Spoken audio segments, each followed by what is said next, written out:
I could hold it better if I don't put it in there. That's good. I'll do that. Oh, what's on the side of my nose? That thing again? Gosh. Hi, everybody. Welcome back to my channel. I need coffee.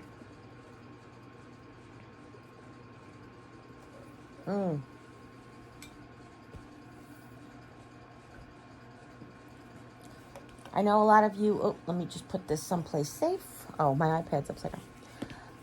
Give me a second. First, I want to apologize about the noise. There is a machine. Where am I? Oh, there is a machine that the water purifier was left on, and Mom is napping, so she can't come turn it off for me. It's a little far away for me to reach where I am. Actually, I can't use that one. I have to use the other one.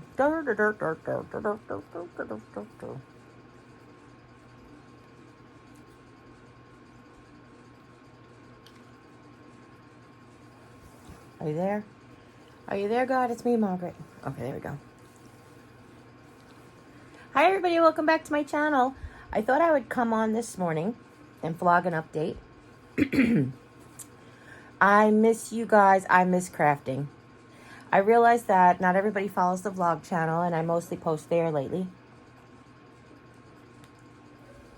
This is my morning coffee. Usually we have coffee chat over there. But I wanted to just come on here because I know that I wanted to give you guys an update. The last time I posted a vlog here to let you guys know where I've been, it was just a lot of questions still in the air. So I wanted to let you know that I did go for my MRI. They couldn't finish it. It was totally me. I didn't have any MRI issues. The machine was fine. I wasn't claustrophobic. Everything, the table was good. I weighed enough. Didn't weigh too much or whatever. So all that was good. The problem was that I didn't expect to have to lay there for 2 solid hours. After about an hour, I couldn't lay there anymore. And the way the lady had put the test, she had combined the 2 tests into one to have one continuous MRI. But I thought I would be able to take a break between to like roll over and reposition myself. But she actually said the opposite. She's like, you actually can't move because we have to do a comparison. And then when I told her I couldn't finish, she just scrapped the whole thing. So at first I thought she might be able to have just had my femur done, but she ended up having to throw the whole thing out for the way she scheduled it. So on that. But now I have to go get my femur done again. And now this time with contrast, which is they put that contrast fluid in you, or the dye or whatever it is, goes in your veins so that they can see like vascular issues. So we are going to do that on September 3rd. They actually had an opening on this Friday. And I opted not to do that because I was in so much pain yesterday, still from Monday. Just like Monday going to get the MRI was a lot, and it took a lot out of me, and I was in a lot of pain. Actually all day Tuesday and most of Wednesday till I took my night meds. Actually, I don't take it back, but here's what I wanted to tell you that I discovered yesterday. The kind of pain that I was in actually allowed me to do things that are normally painful. Does that make sense? Okay, so because I was already in pain, I was like, well, I might as well just do these things, because the fear is these things are going to, not fear, but the knowledge is these things are going to cause me pain. And if I'm going to have pain anyway, I might as well just do these things, right? It's kind of like how my philosophy has been my whole life. Like, I have to live with pain, so I might as well just live, you know? So yesterday I did a lot of things by myself, for myself. I actually sat up and folded laundry. I ended up doing it in 2 separate sessions. I thought it was 3, but when I talked to Jimmy's like, no, you did that only in twice. So I sat up and I folded a bunch of laundry. And I realized as I was turning the laundry like right side out, I was making myself more tired. Like that was wasting time sitting up. So after I laid back down, like took a break the first time, I took the laundry and I made sure that while I was laying down, I made everything right side out so that when I could sit up, I would actually just be able to fold it. And then I was able to fold everything else in the last session. While I was laying down, I matched the socks, I folded the underwear, I folded the handkerchiefs, like things that I could fold while I'm laying down. So I felt really proud of myself, and I felt really great that I could help Jim out. Jim started his new job on Monday. Monday he only had a half a day because he took me to my MRI appointment, which then I felt like was a complete waste of time, and that whole thing, just, I've forgiven myself, but it was a thing. Just let me tell you, it was a thing. So he is loving the job. He is exhausted. First of all, Jim is not a morning person, but he could be. He adjusts well after a while. You know, like he is going to bed early and he's waking up early. But it is not something his body is used to, because his whole life he's been the opposite. When we were together, he almost exclusively had night jobs, or afternoon jobs, or even like evening jobs or overnight jobs. Only one time when he worked at Target did he actually work day shift, but it was actually not even day shift. It was like 10 to 6 type of thing. That was like the only time. Yeah, I think, right? Yeah, that was the only time. I mean, occasionally he was at the grocery store. He'd have to work the 7, like the opening shift. But that was more like, what would frustrate him at the grocery store was like they would schedule him to close and then open the next day. That was the worst. But he could open like 7 o'clock in the morning. This time he has to be to work at 6, which means he has to get up at 5.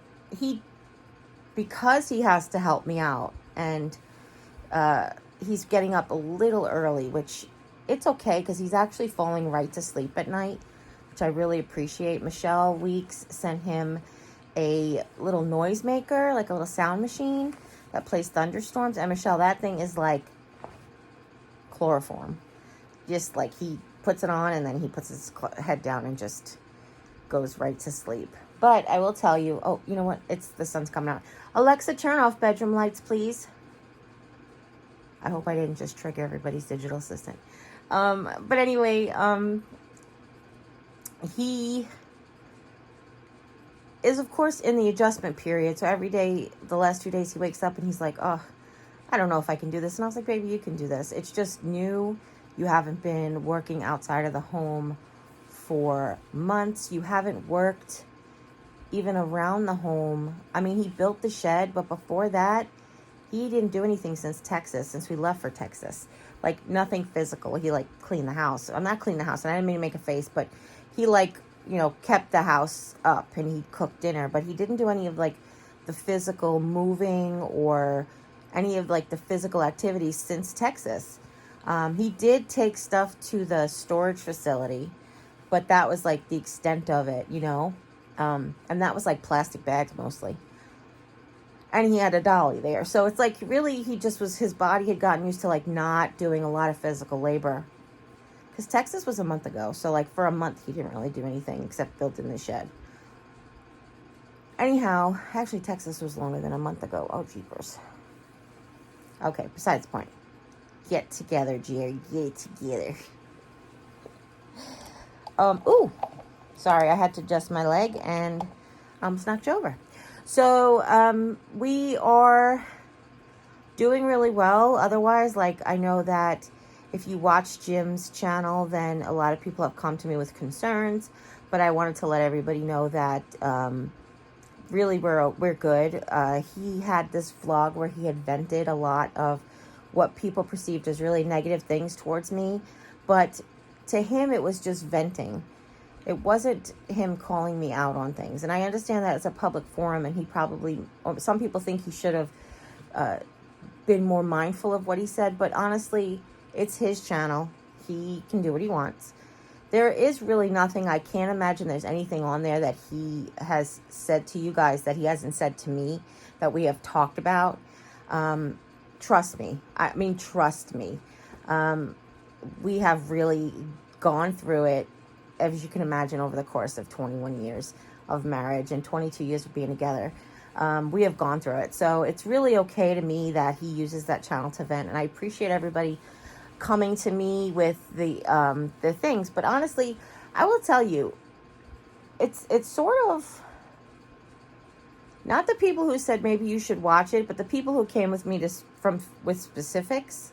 I just kind of said to them, listen, I'm really not interested in this, what he said, because that's between him and his channel. Like, if somebody insults you behind your back, should you know? Like, should you know? I kind of feel like, personally, I don't care. Like, I don't care to know. If the person treats me nicely to my face, I don't really care that they're talking about me behind my back. I'm not that kind of person. I know that it makes a difference to a lot of people, but to me, it's more important how a person treats you and how they treat others, not how they treat me behind my back, which doesn't make sense to me, like, a little bit. I don't know. It's just weird. Maybe to many people that's important, but to me, it's really not. Maybe it has to do with character. Maybe that talk speaks of their character. But to me, I think that the way that they interact with me.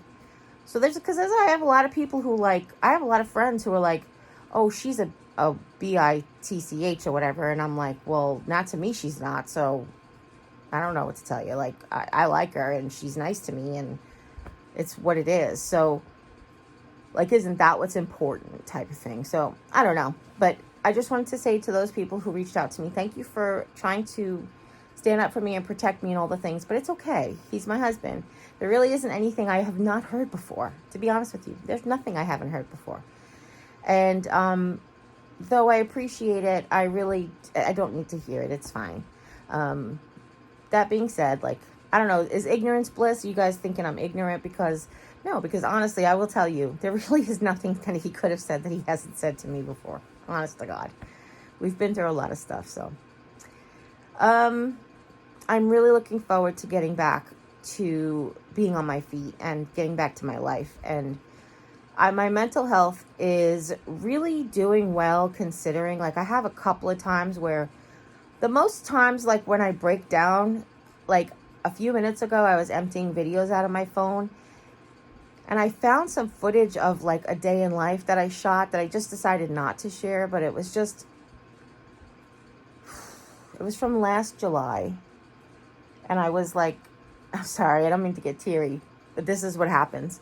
It was from last July. And I was, it was just a day where Jim had got up early and gone and did his vlog. So I had gotten up and I was totally ambulatory. So it was, like, amazing. Like, I just, not forget, but I was just like, oh, it was so good to see me doing this. And I had gotten up and made my breakfast and made my Metamucil and cleaned up the kitchen and just done my regular routine, like cleaned up my kitchen, ate my breakfast, cleaned up from breakfast, sat on the couch and, like, answered comments and all these things. And it was just like such a change. Like, it was so nice to see. And for me, it was like, it made me a little sad. Like, it made me a little teary, but it also made me hopeful. Like, I cannot wait to get back to that. And that's like my life is going to be, and I'm going to be better because I'm going to have a better hip and a better knee. And, like, I cannot wait. And then I'll be able to travel again. I'll be able to get in the car and just drive to Vegas if I want to and see my sister. I've been wanting to do that for so long. And then my brother passed away. And that's not a bad thing, but that was like those Vegas money. Like, I didn't tell my sister Julie this, and I don't know if Julie watches all my videos, but my Vegas money went to New York. Like, I went to New York. I was saving up money to go to Vegas to surprise my sister and my nieces, and I ended up having to go to New York instead. So there is that. So I'm going to start saving again, and we'll get there. We'll get there eventually. Jim's new job is at a place where he will have off, like, the Christmas break and spring break. He'll have off, and the summer he'll have off. So we can travel, we can plan trips, and that's, like, really exciting. We'll be able to save up. Hopefully the job does work out. His schedule will work out with his body, will be better at this schedule, because I see such a bright future for us, even just in the next 12 months, type of thing. So I'm looking forward to it. But for now, I have a friend taking me to the MRI next week, so Jim doesn't have to take off, because the latest scheduled MRI they have with contrast is at 2 p.m. and he doesn't get off until like 2:45. So he would have to get off at 1, and I hate to have him take off early, so close to when he started his job. So I actually texted my friend and asked her if she could just drive my car and take me, and she said absolutely. She's like, you've taken me to a million things and anytime. And I was like, oh, I'm just grateful that you're available. I kind of knew you had said anytime, but I'm just grateful that you're available to do it. So I am grateful that I now have a little bit of a network here, which is it just makes my heart happy, especially going through all this. I'm very grateful that I have a little bit of a network here of support. Last time when I hurt myself, I was home in New York, and though I didn't reach out to anybody, I didn't need any help then, like I feel like I do now, because I was a little bit more independent with that injury. It was nice to know that they were there. Like, I knew that I could pick up the phone and call my sister and say, hey, on your way home, could you bring me a half a gallon of milk? Or Jim worked a part-time job, so it was easier to have him just like be around. But it is what it is right now, and we appreciate it.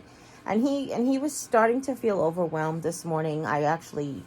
He said to me, he's like, it just feels like it's so much. And I said, well, that's why we've been ordering dinner out the last 2 days, because actually Monday, because he took a half a day, he made omelets for dinner. And then Tuesday he took out chicken to make, but he was like exhausted because it was his first full day. So I said, let's order out. Like, he went and picked up Taco Bell so he wouldn't have to cook, but he did get in the car. And then yesterday was Wingy Wednesday at Pizza Hut, but my Pizza Hut stopped doing traditional wings for $1. I was so upset, you have no idea. So upset.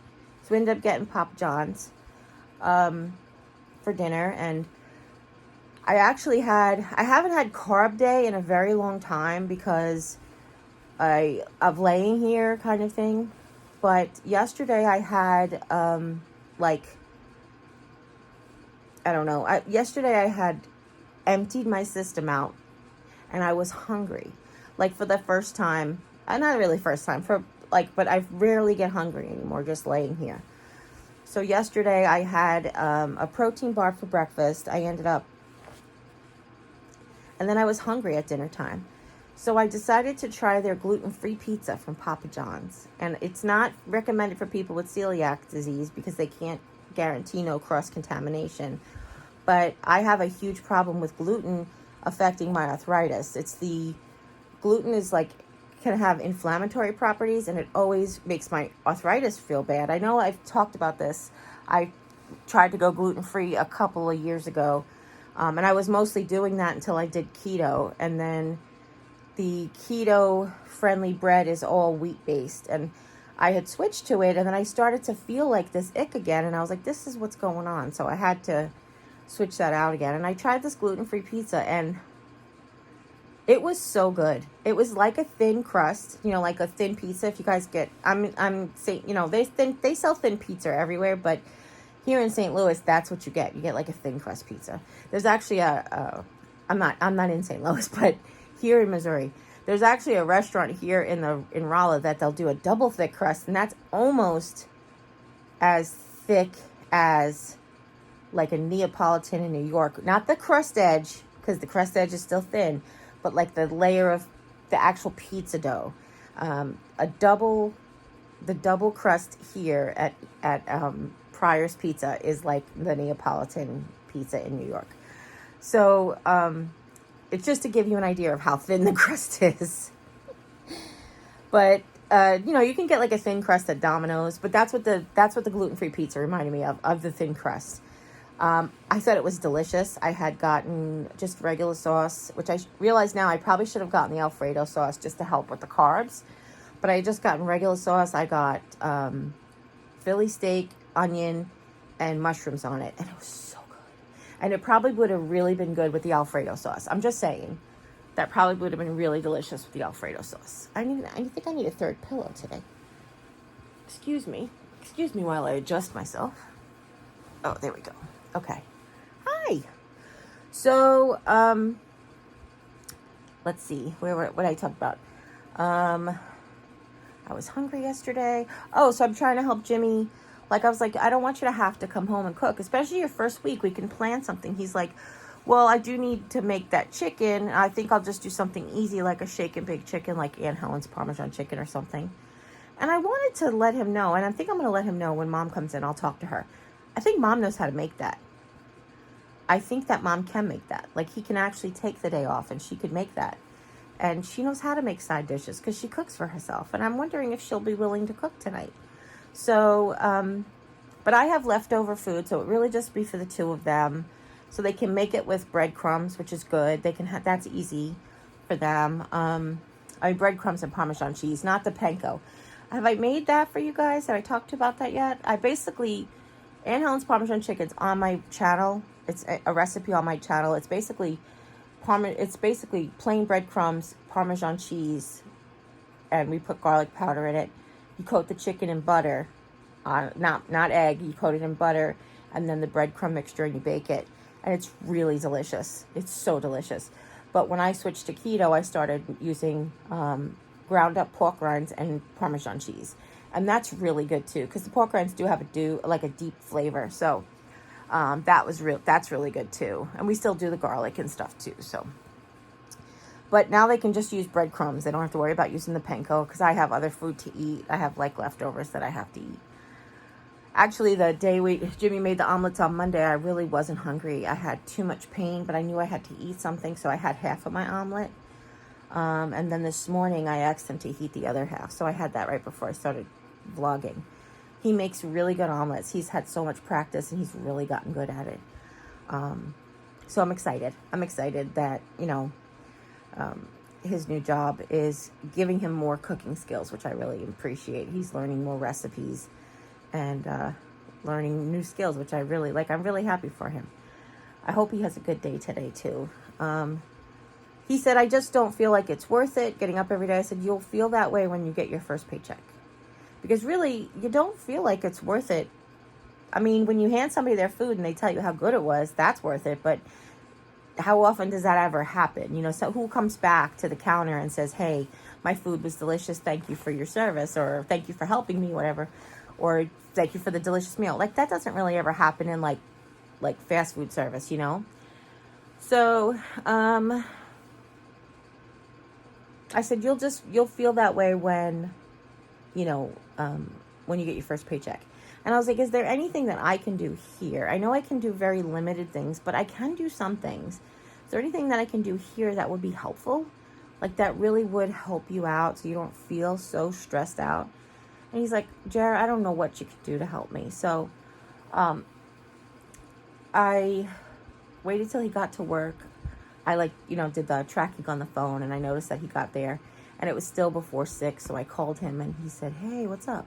And I just said, I want you to know that I'm very proud of you and I really appreciate everything. I said, I'm going to break it down again because I was saying this while I was breaking down while I was saying this. I want you to know that I really appreciate everything that you're doing for me and for us. And you got this. Give yourself some grace to get through these times till you're adjusted. And he said, I know. Thank you. And he went back to work. And I said, I love you. And he said, I love you too. So it's a little bit of a tough time. I don't know if he is vlogging about that right now. But the job itself, he loves. It's just the hours and then the coming home and having to do whatever he feels like he's having to do around here. I am still needing some care, but Mom's here and he's doing a lot less for me. I do a lot for myself now. There is just certain things that I cannot do, but I try to get him to do as minimal amount as possible. So, there's that. Let's see. I'm trying to think of,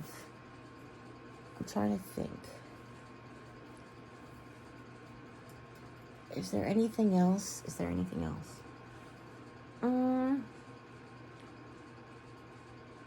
No, you know what? I think that was it.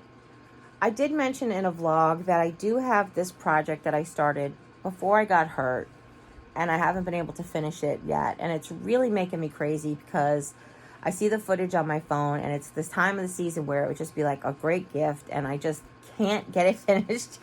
So I just it's frustrating, but it's okay. And I'm giving myself grace, and but I just want to give it to you guys. I just want to share it as it is and just tell you guys to run with it. But I'm asking you for more patience, and I really appreciate everything. I wish I could tell you how desperately bad I want to get up and just do my things. Desperately. I am trying to sit up more and more every day, because I actually said, if I could train myself to sit up in bed, which I cannot do right now, even sitting up at the edge of the bed for 5-7 minutes doing laundry and stuff, I can't sit up in bed because the muscles pull on my kneecap, which is where the majority of the pain is coming from now. It's so weird to me. I can sit up at the edge of the bed, but I can't sit up in bed. So if I could sit up in bed, I can go back to crafting. If you watched my channel since the beginning, or if you've gone back and watched my channel in the beginning, you know that I started crafting in my bed. Jim was working overnights at Burger King, and I was up till 4 o'clock in the morning waiting for him to come home. Is that what I did? Was it 5 o'clock? Anyway, I used to wait up all night for him to come home so that I could have the same sleep schedule as him. And because of Mom, I would come in here at 12:30 at night. So from 12:30 at night till 5-6 o'clock in the morning, I had nothing to do but sit in bed and watch TV. So that's why I started the majority of the reason I started the channel. I was like, I can work, I can do this. And if you watch the first few videos, I'm in my bed with my lap board. That's how I would do my videos. And, it's Poofy wants to stick up every 2 seconds. Brush the Poofy back. But that's how I started my channel. I started it in bed, crafting from bed. So if I could sit up, I could be like, yeah, I could craft from bed. I have a friend come over. She could get me my supplies. We could craft together. I could show her how I film. All these things I could do. But I can't sit up yet. I'm trying. Every day I try. Every day I fail. But trying is progress. I feel just keep trying. Eventually something will be better. And that's how I feel about it. So that's it for now. I love you guys. I miss you so much. I'm so grateful for you stopping by every time I have the opportunity to just jump on here, and whether it's crafting or cooking or just sharing, decorating, whatever it is. I really do appreciate all of you. Oh, I wanted to address a couple of comments. We were going to do a Q&A, Jim and I, but he ended up he's just too tired at night for now. So maybe the weekend. But I did want to answer a couple of questions. A couple of people asked me, why was Jim cleaning my craft room? So I just answered that really quickly for you guys. Jim, what had Jim had done so far for the craft room, as far as cleaning the bookshelves out, was, the one bookshelf was our family albums, which was our family, his and mine. And then the other bookshelf was all of his comic books, and the stuff on top was all of his decor from when that was his office. So basically he had cleaned up the bookshelves because that was for him. The top of his computer desk is all his decor that he wanted to decorate with, the top and the cubby. We decided to move the photo albums back there because the way he had his the way he has his cubby decorated, he kept storage in the back. We kept old candlesticks in the back and stuff. So the way we talked about it is you don't really use that back space. Let's put the photo albums back there. And if guests come, when my brother passed away and I was looking through my photo albums, it was very difficult to get them out from where they were. So we put them someplace where we can access them more, and people can come and they can see, they can look through the photo albums and that kind of stuff. So all of that project that you saw him do so far was his. So the craft room and the computer desk makeover were all Jim's items. So that's why Jim has done that. That being said, Jim will do the craft room primarily physically, but it's because it's his mess. So here's what I want to say. This isn't to dig on my husband. I love my husband. This is just the way he works. I'm telling you how he works, and this is what it is. When Jim goes to put something away, we call it the landing zone. He just like walks in and looks like an empty spot. Let's put it down. Like not really putting it away, not really thinking logically. So while we were renovating the whole house, the craft room had become the landing zone for things that had no home, or things that were temporarily put somewhere until we needed to get another space done. So I haven't crafted since I did the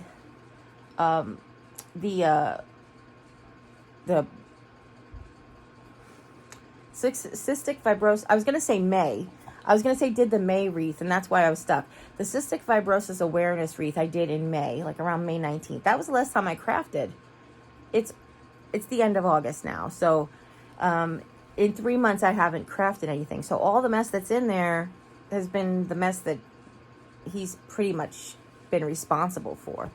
Because I actually cleaned after that video. We actually had a cleaning video after I made that wreath. So just to give you guys an idea. I mean, yes, it's my craft space, but it's a combined effort of making a mess. But now that his tools are out of there, he won't be going in there and rifling through things as much, which is very helpful. We can get it organized, we can get it set up, we can get the new floor laid down, and then we can get to going. You know, I just want to get to going. He's like, when you're better, you can do the craft room. I was like, dude, but I would like to have the craft room done, so when I'm better, I can start crafting. You see, like, I don't want to lose out on all of this holiday season that's coming, and I'm already missing autumn, and if I miss Halloween, I'm going to be beside myself. And Christmas, don't even think about missing Christmas. So that's where we're at with that. So I hope that answers the question, why is Jim cleaning the craft room? This is why Jim is and probably will be mostly cleaning the craft room until I can get back on my feet. So hopefully that answers your questions. If it's not an answer that you like, that's fine. You don't have to like it. This is my family and the way we work, okay? All right. I love you guys. And as always, you take care. God bless. We'll see you next time. Bye.